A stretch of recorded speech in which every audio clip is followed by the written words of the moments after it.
Nangangailangan ng pribadong investor ang ilang bayan sa Antique. Kasunod yan ang kakulangan ng supply ng tubig doon. Tunghayan ang balita mula kay Dom Guerra.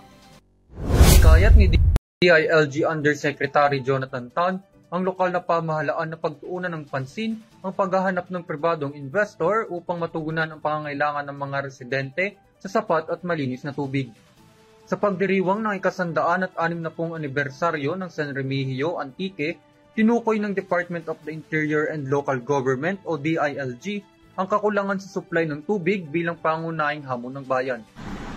Sa isang pagpupulong, inilahad ni Mayor Margarito Mission Jr. ang pangangailangan ng San Remigio ng malinis at sapat na tubig para sa mga residente nito. Bilang tugon, sinabi nita na mag-aayos siya ng isang pulong sa Metro Manila sa loob ng 2 linggo kasama ang isang potensyal na investor upang agad na masimulan ang proyekto. Dagdag pa nito na maaari ring maging solusyon ang programang Sagana at Ligtas na Tubig para sa Lahat o ang Salin Tubig. Subalit maaaring mas matagal itong may sakatuparan dahil sa kasalukuyang proseso ng pagpopondo mula sa World Bank.